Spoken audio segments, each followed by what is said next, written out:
Hello guys, welcome back to my channel Nargis cooking house. আমি আবারও একটা ডালের রেসিপি নিয়ে চলে এসেছি।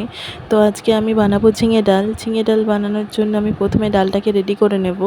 তো প্রথমেই আমি ডাল দিয়ে দিয়েছি, দেখতে পাচ্ছ।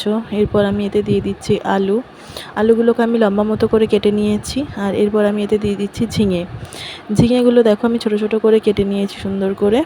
এই প্রচণ্ড গরমে আমরা যত সবজি খাবো তত আমাদের শরীরের পক্ষে উপকারী। তাই এরকম একটা ঝিঙে ডাল বানিয়ে বাড়িতে অবশ্যই ট্রাই করে দেখতে পারো। আশা করছি ভালো লাগবে। তাই ভিডিওটা কেউ স্কিপ না করে পুরো ভিডিওটা দেখতে থাকো, আশা করছি ভালো লাগবে। তো এরপর আমি সব রকম মশলা একটু একটু করে দিয়ে দেব। প্রথমেই এতে দিয়ে দিচ্ছি আমি 1 চা চামচ মতো আদা রসুন বাটা, 1/2 চা চামচ মতো হলুদ গুঁড়ো, 1/2 চা চামচ মতো লঙ্কা গুঁড়ো, আর 1/2 চা চামচ মতো জিরে ধনে গুঁড়ো। এরপর পরিমাণ মতো জল দিয়ে এটাকে আমি সিদ্ধ করতে দেব। তো যারা এইভাবে ডাল রান্না করে আগে খেয়েছো কখনো, তারা অবশ্যই কমেন্টে জানিও। আর যারা কখনো খাওনি তারা এই রেসিপিটি ফলো করে অবশ্যই একবার ট্রাই করে দেখতে পারো, আশা করছি ভালো লাগবে। তো এরপর দেখো আমি এতে জল দিয়ে দিয়েছি। আর জলটা পরিমাণ মতো দেবে, একদম বেশি দেবে না, কারণ বেশি দিলে উপচে পড়বে। আধরোবা করে দেবে। আর দেখো এটা আমি সিটি দিতে দিয়েছি। ডালটা সিদ্ধ হওয়ার জন্য আমি এখানে 4 থেকে 5টা সিটি দিয়েছি, এর মধ্যেই ডালটা সিদ্ধ হয়ে যাবে। আর ডালটা সিদ্ধ হয়ে যাওয়ার পর আমি একটা ঘুটনা দিয়ে এভাবে একটু একটু করে ডালটা ঘুটে নেব। এরপর আমি তেলে ফোড়ন দিয়ে নেব ডালটা।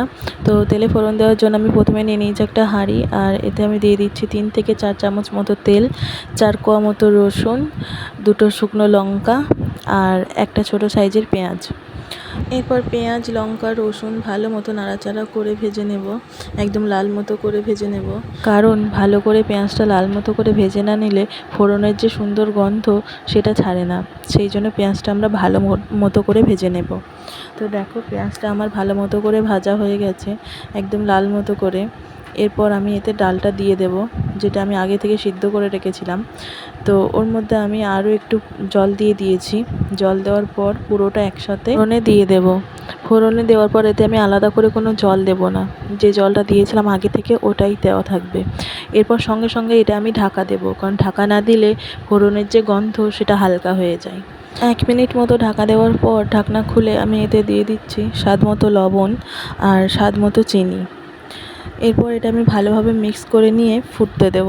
তো এতক্ষণ যারা আমার ভিডিওটা দেখছো তারা অবশ্যই ভিডিওতে লাইক কমেন্ট করো। আর যারা আমার ভিডিওতে নতুন তারা অবশ্যই আমার চ্যানেলটা সাবস্ক্রাইব করে দিও।